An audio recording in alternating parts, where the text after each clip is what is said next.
Hello students, आज हम ये चैप्टर स्टार्ट करते हैं जिसका नाम है द साउंड ऑफ म्यूज़िक। ठीक है, इसमें पार्ट 2 हैं। पहले हम फर्स्ट पार्ट को रीड आउट करेंगे। इसमें देखो, इसका नाम है Evelyn Glennie listens to sound without hearing it. अब देखो, यहाँ पर एक चीज़ नोटिस की जाती है कि लिसन का मतलब भी सुनना होता है, ठीक है, और हियरिंग का मतलब भी सुनना होता है, ठीक है। तो यहाँ पर इसमें डिफरेंस क्या हुआ? लिसन माने भी सुनना होता है, हियरिंग माने भी सुनना होता है, तो फिर डिफरेंस क्या हुआ?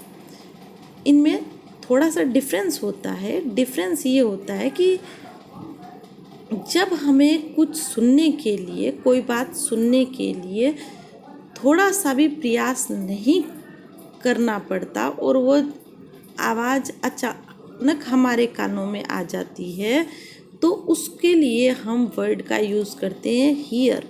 ओके, और जिसको हम सुनने के लिए पूरे कंसंट्रेशन के साथ सुनते हैं, जिसको हमें सुनने के लिए पूरी कंसंट्रेशन से या मतलब पूरी कोशिश के साथ सुनते हैं कि हाँ, क्या कहा आपने, है ना, इस तरीके से जो हम कोशिश करते हैं उसके लिए वर्ड आता है listen.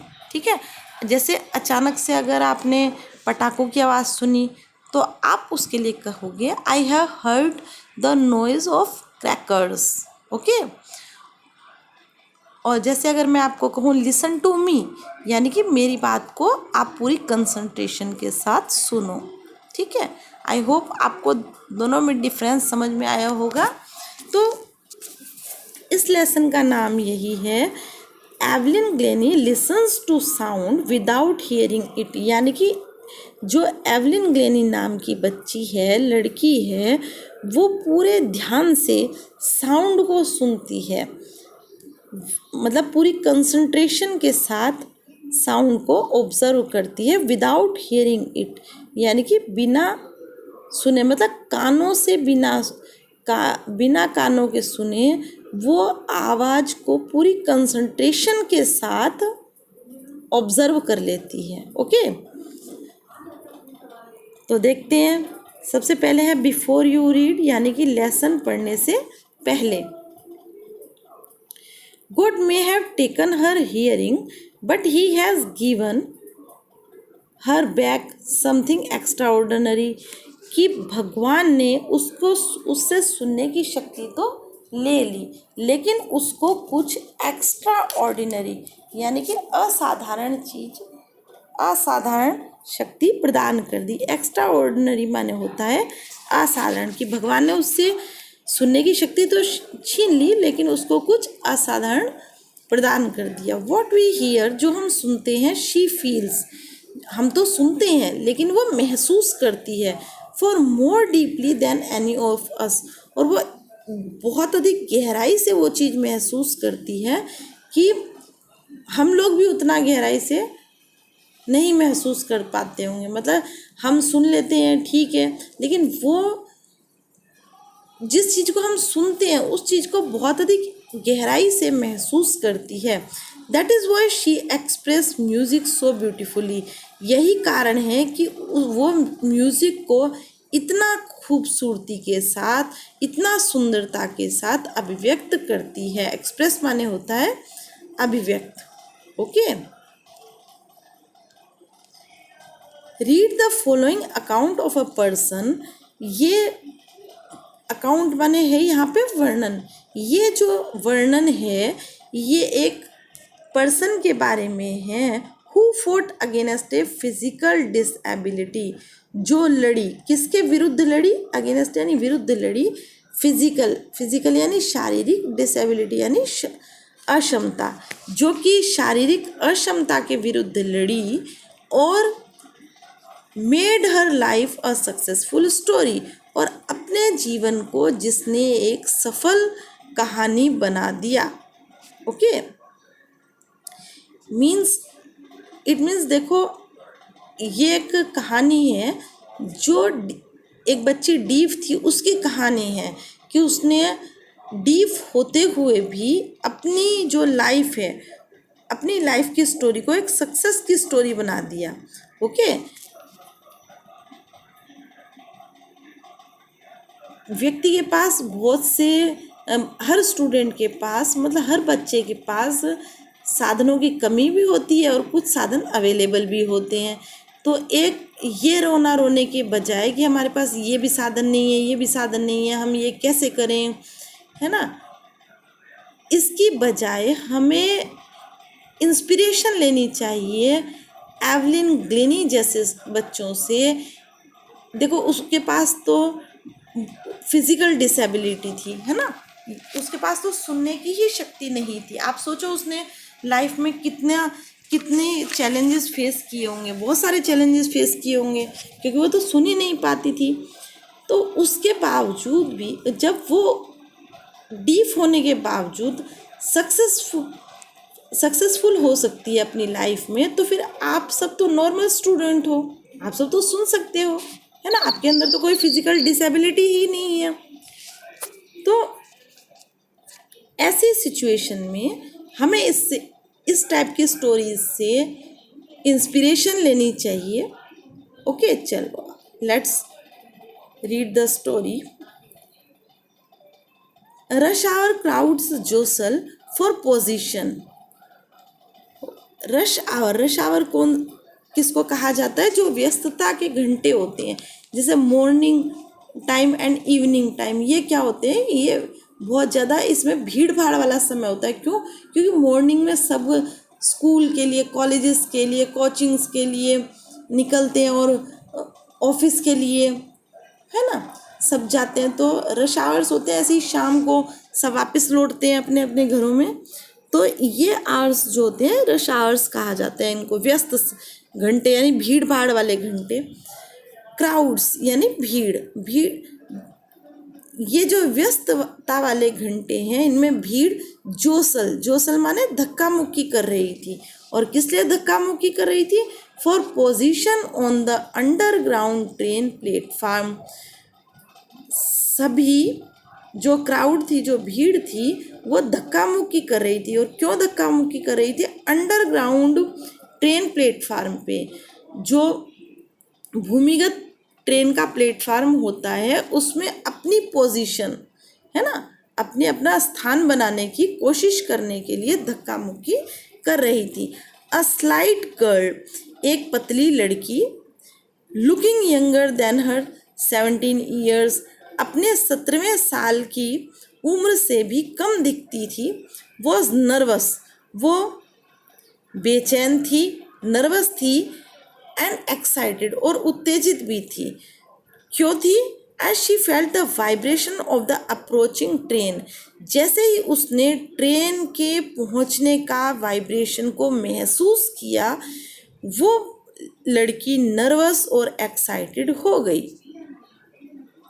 It was her first day at the prestigious Royal Academy of Music in London and daunting enough for any teenager fresh from a Scottish farm. अब देखो, it was her first day, ये उसका पहला दिन था। At the prestigious कहते हैं प्रतिष्ठित रॉयल एकेडमी में, ये उसका पहला दिन था। जो म्यूज़िक की रॉयल एकेडमी थी उसमें पहला दिन था, और लंदन में थी वो। लंदन में रॉयल एकेडमी थी म्यूज़िक की, उसमें उसका पहला दिन था, इसलिए वो नर्वस और एक्साइटेड हो रही थी। And daunting enough for any teenager fresh from a Scottish farm, और वो डरी हुई भी थी। डॉन्टिंग यानी डरी हुई, पर्याप्त रूप से डरी हुई भी थी कि फॉर एनी टीनेजर किसको कहते हैं?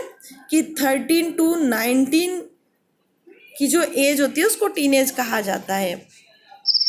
कि कोई भी टीनेजर अगर fresh from a Scottish farm, कि अगर वो स्कॉटिश फार्म से पहली बार लंदन जा रहा होता, तो वो भी स्वाभाविक रूप से नर्वस एक्साइटेड होता ही, और थोड़ा डरा हुआ होता ही, है ना।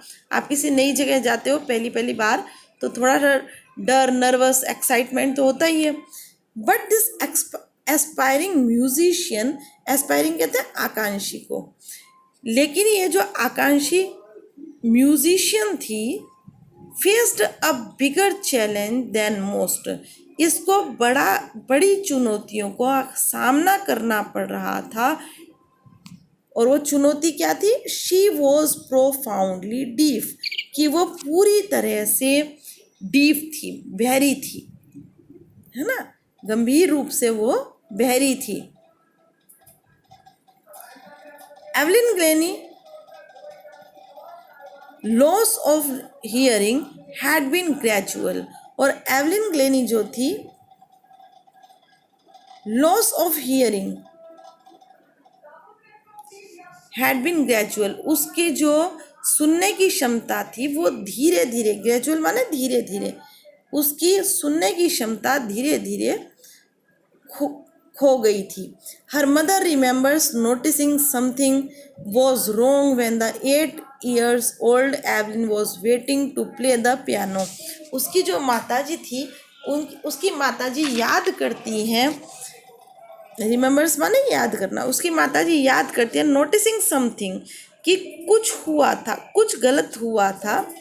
Something was wrong when the 8 years old Evelyn was waiting to play the piano, जब 8 वर्ष की एवलिन पियानो पर चलाने के लिए वेट कर रही थी तो उन्हें कुछ लगा था कि कुछ गलत हो रहा है। They called her name and she didn't move, उन्होंने उसका नाम पुकारा लेकिन वो हिली भी नहीं। I suddenly realised she hadn't heard, मुझे अचानक से महसूस हुआ कि उसने सुना नहीं। Says Isabel Glennie, Isabel Glennie जो कि उसकी मदर थी, उन्होंने कहा कि मुझे अचानक से ये महसूस हुआ कि इसने मेरी बात सुनी ही नहीं।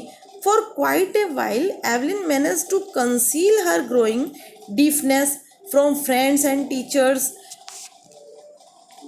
कई दिनों तक एवलिन जो थी वो कंसील कहते हैं छुपाने को, वो अपनी ये जो बहरेपन उसका बढ़ता जा रहा था, जो बहरापन, उसको अपने फ्रेंड से और टीचर से छुपाती रही।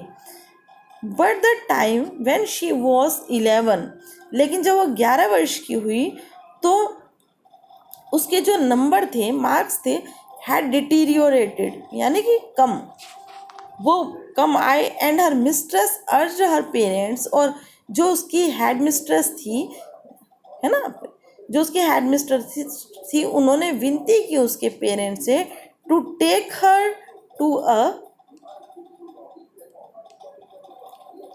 स्पेशलिस्ट, कि उसको किसी स्पेशलिस्ट के पास ले जाया जाए।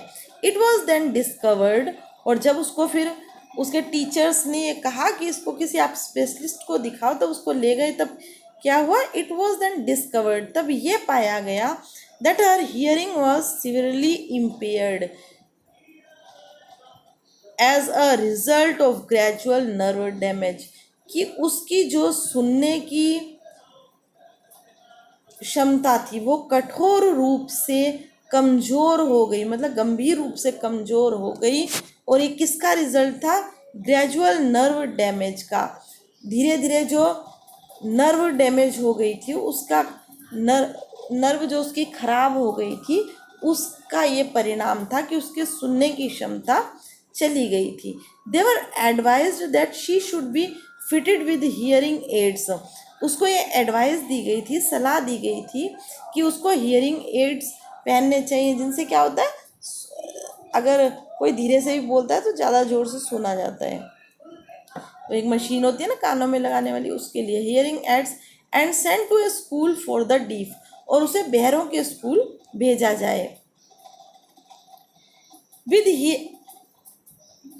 Everything suddenly looked black says Evelyn, Evelyn ने कहा कि सब कुछ काला नजर आने लगा, मतलब एकदम सब कुछ अंधकार में दिखने लगा, कि मतलब ऐसे लगने लगा कि अब कुछ भी नहीं बचा है future.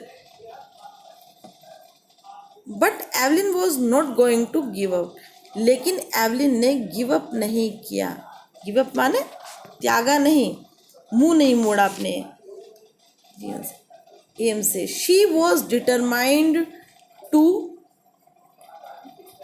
Lead a normal life. वो तो दृढ़ संकल्प, डिटरमाइंड कहते हैं दृढ़ संकल्प को, वो तो दृढ़ संकल्प की to lead a normal life की वो तो नॉर्मल लाइफ की तरह जीवन जिएगी। And pursue her interest in music, और अपना जो उसका इंटरेस्ट है म्यूजिक में उसको आगे ले जाएगी।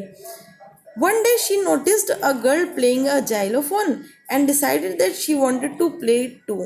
एक दिन उसने ये ध्यान दिया कि एक लड़की जो थी वो xylophone बजा रही थी, और फिर उसने निश्चय किया कि वो भी xylophone बजाना सीखेगी। Most of the teachers discouraged her, but percussionist Ron Forbes spotted her potential.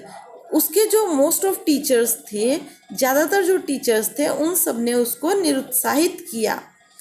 क्यों निरुत्साहित किया? क्योंकि उसके उसके अंदर सुनने की क्षमता नहीं थी, इसलिए उनको लगा कि कैसे सीख पाएगी, तो उन्होंने उसको निरुत्साहित किया। बट परक्यूशनिस्ट रोन फोर्ब्स, लेकिन जो तालवादक रोन फोर्ब्स थे, स्पॉटेड हर पोटेंशियल, उन्होंने उसकी, स्पॉटेड माने होता देख लिया, और पोटेंशियल यानी क्षमता, उन्होंने उसकी क्षमता को देख लिया। He began by tuning two large drums to different notes, और उन्होंने दो बड़े ड्रम लेकर आए वो, और उन्होंने उनको डिफरेंट नोट्स, अलग अलग सुर उसमें से निकाले। Don't listen through your ears, अपने कानों से के माध्यम से मत सुनो। He would say try to sense it some other way, तुम तो इसको किसी और तरीके से सुनने की कोशिश करो। सेज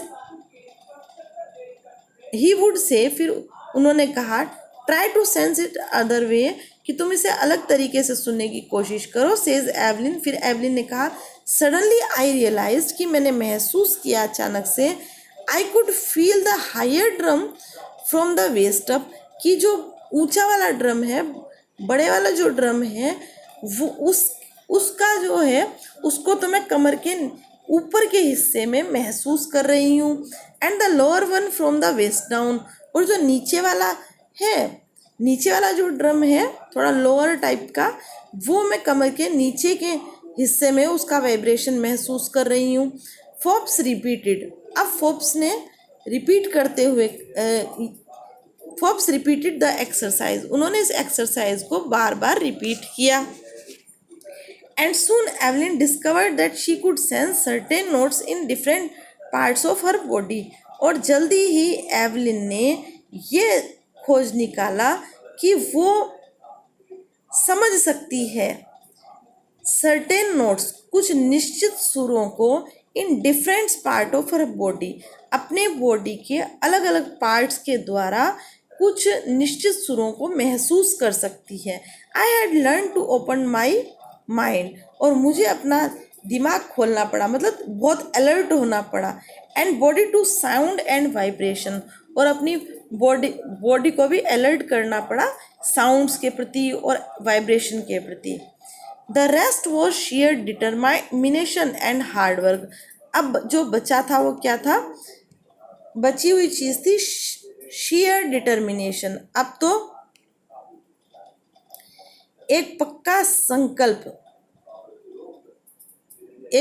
संकल्प और हार्डवर्क और कठिन परिश्रम ही बचा था। She never looked back from that point onward, और उसने कभी भी इसके बाद पीछे मुड़कर नहीं देखा। She toured the United Kingdom with a youth orchestra, and by the time she was 16 she had decided to make music her life. She toured the United Kingdom, और उसने टूर किया यूनाइटेड किंगडम का with a youth orchestra, एक छोटे orchestra, यानी कि orchestra कहते हैं बैंड, वो बैंड वाले वादक होते हैं ना, उनको कहा जाता है, उसके साथ एक टूर किया यूनाइटेड किंगडम का। And by the time she was 16, और उस समय वो मात्र 16 वर्ष की थी। She had decided to make music her life, उन्होंने संगीत को ही अपना जीवन बना लेने का निर्णय किया। She audition for the royal academy of music and scored one of the highest marks in the history of the academy. और उन्होंने ऑडिशन दिया किसमें, the royal academy of music. जो रॉयल एकेडमी ऑफ म्यूज़िक थी, music की royal academy थी, वहाँ उन्होंने ऑडिशन दिया और scored one of the highest mark in the history of the academy. और उस अकेडमी के इतिहास में उसने सबसे अच्छे मार्क्स, सबसे ऊंचे मार्क्स हासिल किए। She gradually moved from orchestral work to solo performance.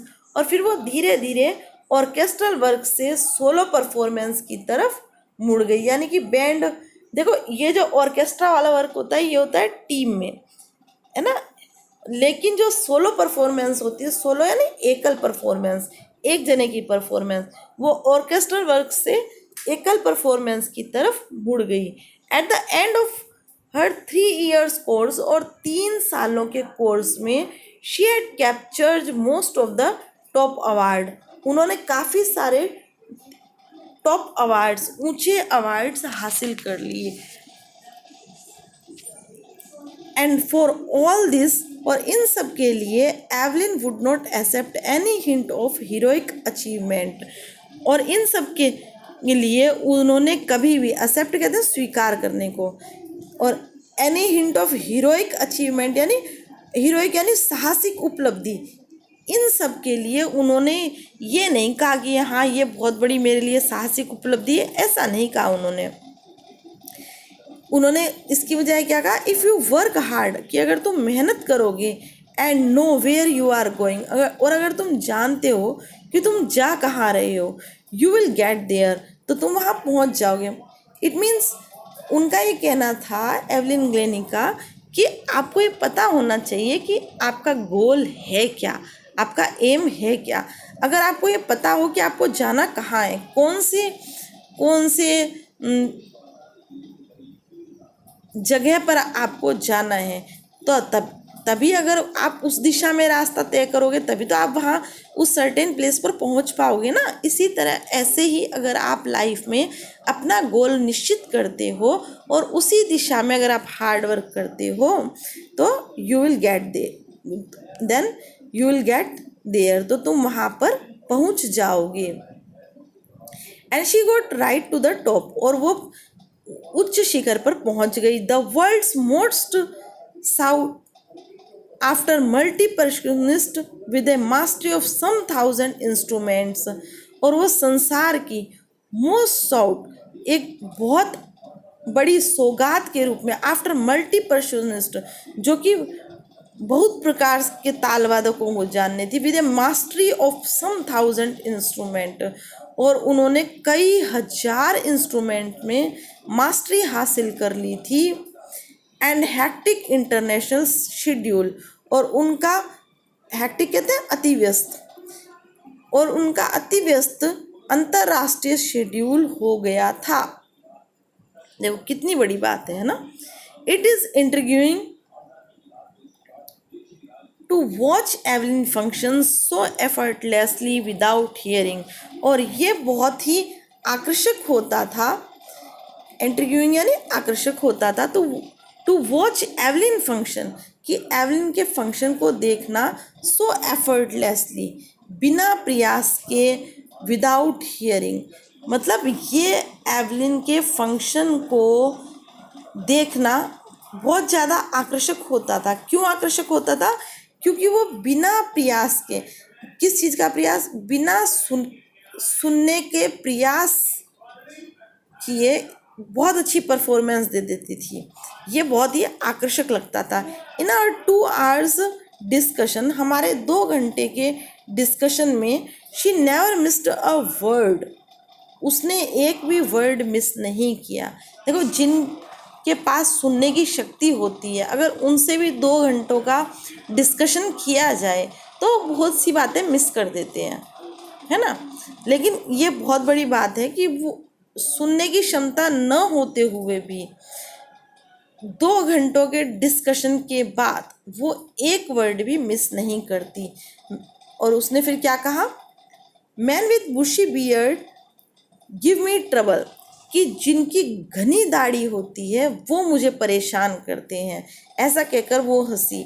इसके पीछे रीज़न क्या था? इसके पीछे ये रीज़न था कि लिप्स की मूवमेंट देखकर वो वर्ड्स का अंदाज़ा लगाती थी, लेकिन जिनकी बुशी बियर्ड होती थी यानी बहुत घनी दाढ़ी होती थी, उनके लिप्स का अंदाज़ा फिर जल्दी से नहीं लग पाता था।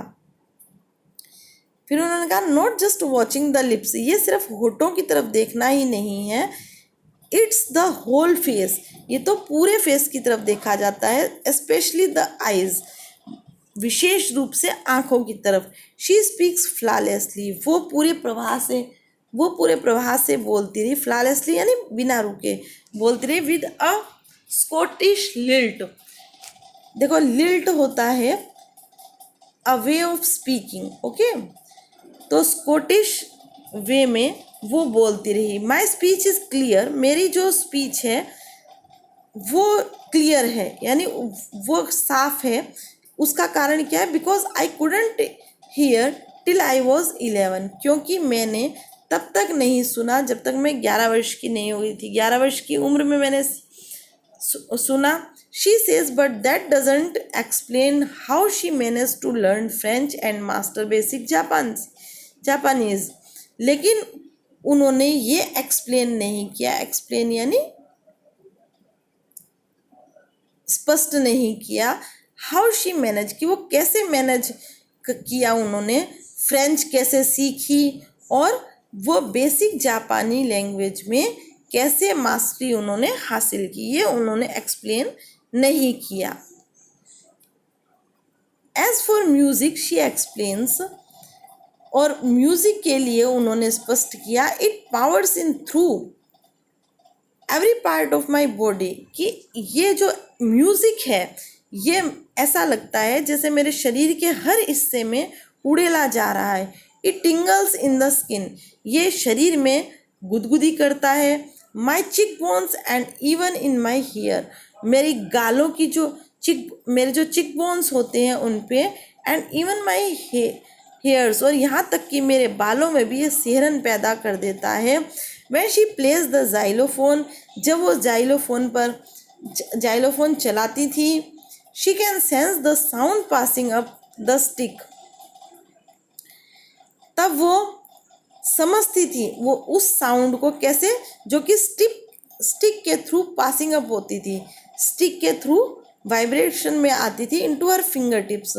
उन स्टिक्स को जो जाइलोफोन वो चलाती थी तो उसमें स्टिक के द्वारा जो फिंगर टिप्स के अंदर वाइब्रेशन आती थी उससे वो साउंड को समझ लेती थी। By leaning against the drums, और ड्रम्स पर झुकने से she can feel the resonance flowing into her body, वो उस गूंज को महसूस कर लेती थी।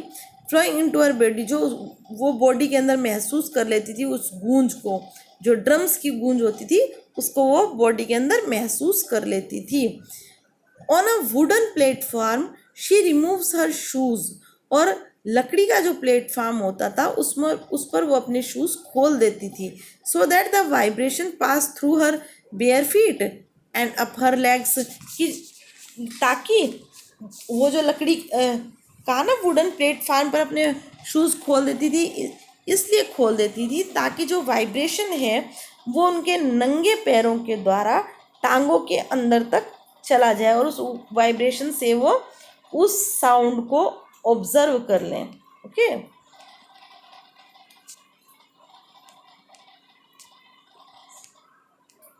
नेक्स्ट देखो, not surprisingly Evelyn delights her audience, और इस चीज़ में आश्चर्य नहीं है कि एवलिन अपने ऑडियंस को आनंद प्रदान करती थी। इन 1991 she was presented with the royal Philharmonic societies prestigious soloist of the year award. 1991 में उसको एवलिन को प्रेजेंट किया गया क्या, रॉयल फिलहार्मोनिक सोसाइटीज का प्रतिष्ठित soloist of the year award प्रदान किया गया। सेज मास्टर पर्शनिस्ट जेम्स ब्लेड्स, अब जो तालवादक जेम्स ब्लेड थे उन्होंने एवलिन के बारे में कहा, God may have taken her hearing, कि भगवान ने उसकी सुनने की शक्ति ले ली, but he was given her back something extraordinary, लेकिन उन्होंने उसको वापसी में असाधारण शक्ति दे दी। वॉट वी हियर, जो हम सुनते हैं, शी फील्स, वो महसूस करती है, far more deeply than any of us, और इतनी ज़्यादा गहराई से कि हमसे भी ज़्यादा गहराई से वो उस चीज़ को, उस साउंड को ऑब्जर्व करती हैं। दैट इज़ वाई, यही कारण है, she expresses music so beautifully, कि वो संगीत को इतनी खूबसूरती से अभिव्यक्त करती हैं। Evelyn confesses that she is something of a workaholic. Evelyn ने ये स्वीकार किया, कन्फेस माने स्वीकार करना, एवलिन ने स्वीकार किया कि उनमें काम का नशा है ना। कई लोग देखिए ना जिन्हें काम करने का बहुत ज़्यादा नशा होता है, तो एवलिन के बाद ने ये स्वीकार किया कि उनको भी काम करने का नशा है। I have just got to work, मैं काम को प्राप्त करती हूँ, often harder than classical musician. उन्होंने कहा कि जो क्लासिकल म्यूजिशियन होते हैं, शास्त्रीय संगीत वाले होते हैं, उनसे ज़्यादा हमें हार्ड वर्क करना पड़ता है। But the rewards are enormous, लेकिन जो रिवार्ड होता है, जो इनाम होता है, वो इनॉर्मस यानी वो बड़ा होता है। Apart from the regular concerts, नियमित सभाओं के अलावा Evelyn also gives free concerts, Evelyn free की सभाएं भी देती थी। इन प्रिजन्स एंड हॉस्पिटल, जेलों में, हॉस्पिटल्स में। She also gives high priority to classes for young musician, और वो हाई प्रायोरिटी की क्लासें यंग म्यूजिशियन को, यानी उच्च कोटि की क्लासें जो हैं वो यंग म्यूजिशियन को दिया करती थी।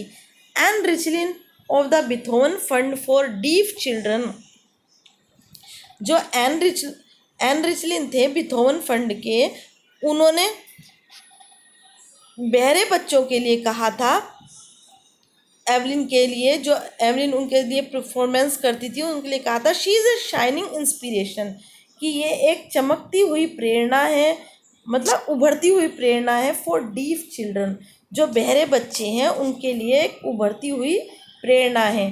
दे see that there is a now here that they can't go, वो ये देखेंगे कि ऐसा कहीं नहीं है जहाँ वो जा नहीं सके। ये मतलब ऐसा कोई लक्ष्य नहीं है जो कि वो प्राप्त नहीं कर सकते। Evelyn Glenny has already accomplished more than most people twice has her age। Evelyn ने वो पहले से ही प्राप्त कर लिया जो कि लोग उससे दुगनी उम्र में प्राप्त कर पाते हैं। She has brought percussion to the front of the orchestra, और वो ताल वादक उनको ऑर्केस्ट्रा से आगे ले आई। And demonstrated that it can be very moving, और उन्होंने ये दिखा दिया, डेमोन्स्ट्रेटेड माने दिखा देना, और उन्होंने ये दिखा दिया कि ये बहुत ही हृदय को छू लेने वाला है। She was given inspiration to those who are handicapped, और वो उन लोगों के लिए प्रेरणा साबित हुई जो कि हैंडीकैप्ड थे। People who looks to her and say, लोग जो उसकी तरफ देखते थे वो कहते थे, if she can do it I can do, अगर ये कर सकती है तो मैं भी कर सकता हूँ। एंड नॉट द लिस्ट, और इतना ही नहीं, she has given enormous pleasure to millions, उन्होंने इनॉर्मस कहते हैं बड़ा, खूब बड़ा, विशाल, उन्होंने बड़ी खुशियाँ भी थी मिलियंस लोगों को बहुत प्रसन्नता भी दी, किससे, अपने वर्क से, अपने ताल वादन से, है ना, उससे उन्होंने बहुत ज़्यादा प्रसन्न भी किया ऑडियंस को। ओके, आई होप कि आपको लेसन समझ में आया होगा।